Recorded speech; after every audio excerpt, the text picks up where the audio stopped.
everybody. It's such an honor to be here.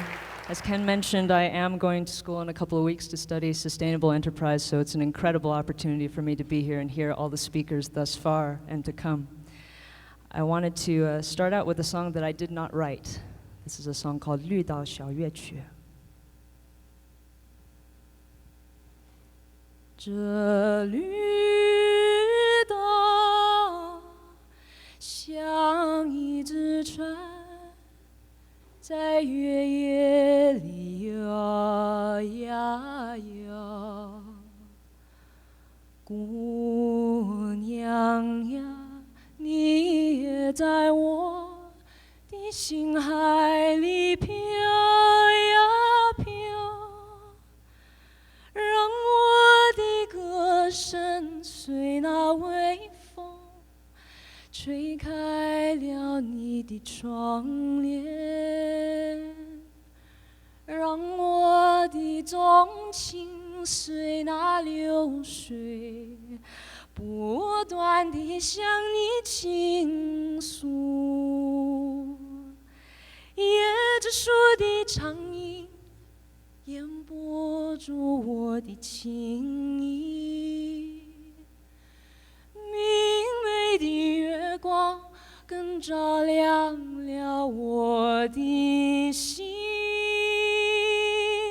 这绿岛的夜已经这样沉静，姑娘呀，你为什么还是默默无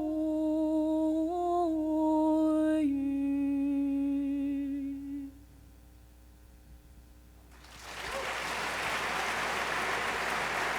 Thank you.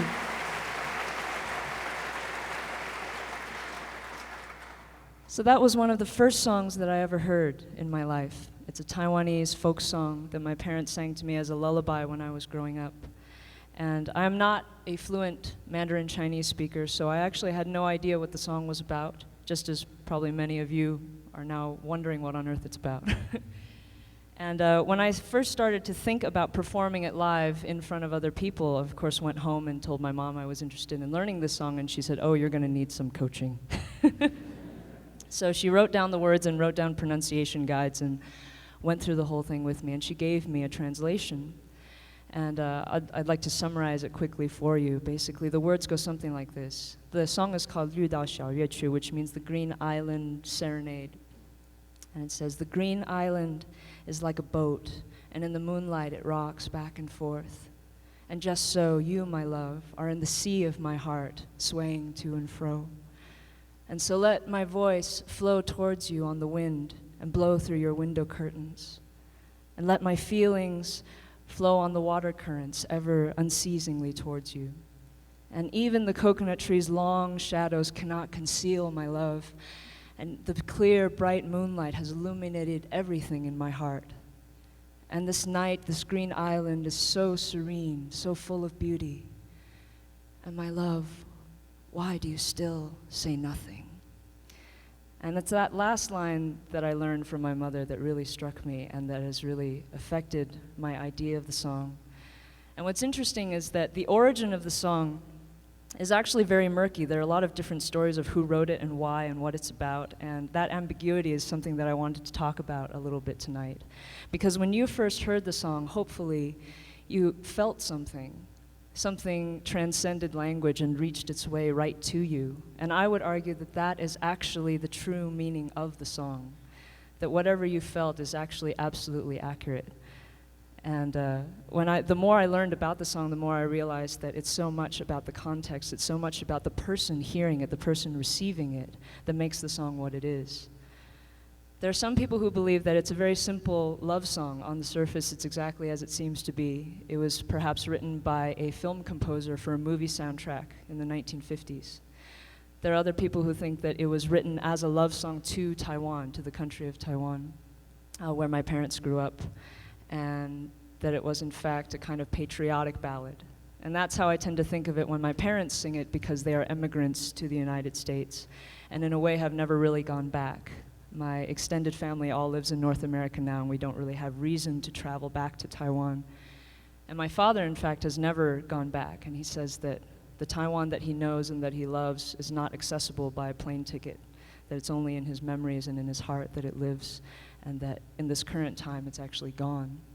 And so that melancholy and that kind of bittersweetness and that kind of undying love without being requited is sort of what I hear when my parents sing it.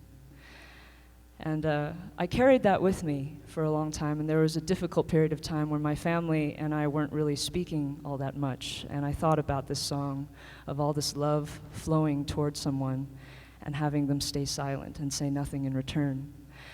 And I did think about that a lot when I was performing.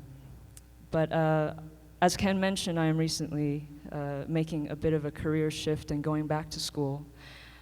And I was recently realizing that one of the reasons I got attracted to the sustainability movement is in fact because it embodies a larger manifestation of the beliefs that my parents taught me. This idea of self-sufficiency, the idea that a system can actually support itself, the idea that you should always be humble and continue learning about the world around you and to learn how to adapt and to live within it, to always have this long-range vision of where things might be 20, 30, 50 years from now, and to make decisions that are relevant to that kind of scale of time. And so I feel deeply grateful to my parents for the values that they've instilled in me, and even if I've interpreted them in a way that they maybe didn't anticipate or maybe don't really want, I'm not really sure. But I think in a way, sometimes that's all that parents and in fact songwriters can hope for, is that you send something out into the world and you create something with a certain intent, and it gets reinterpreted and recontextualized and hopefully achieves a new kind of beauty that way. This is a beautiful, beautiful space and a beautiful land that we are occupying right now, with the Flatirons in the background and the Rocky Mountains further beyond, and this beautiful historic Chautauqua Auditorium. And I would like for you to create a soundscape in the spirit of that. So if you could be so kind as to create a kind of wind landscape, like, can you do that for me? That's really cool. And if you want, you can create thunder maybe with your feet if you feel like it. Yeah, or maybe the sound of rain.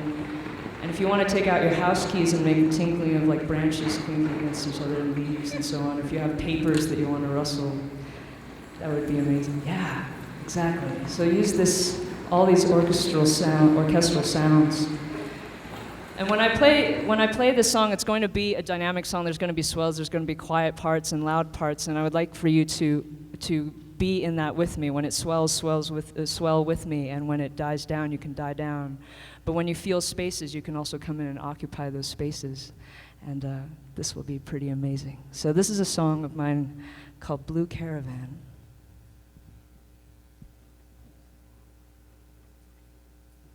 So can we have the wind start?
House keys moment, I think.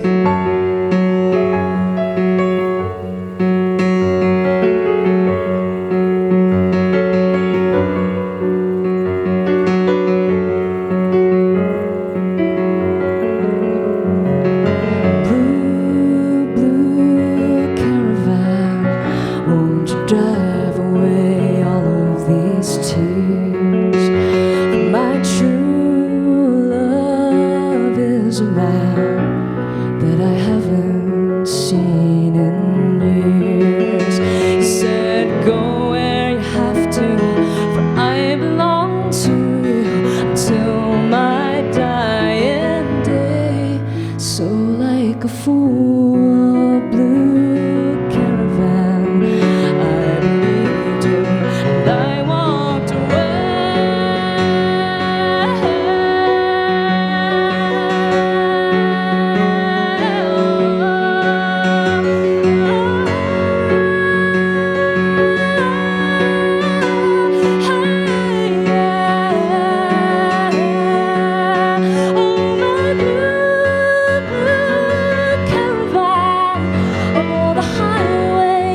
fiction I invented to keep out the cold.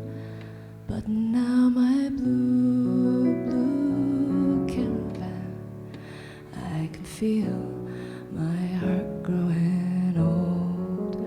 Oh, my blue, blue caravan, I can feel my heart growing old.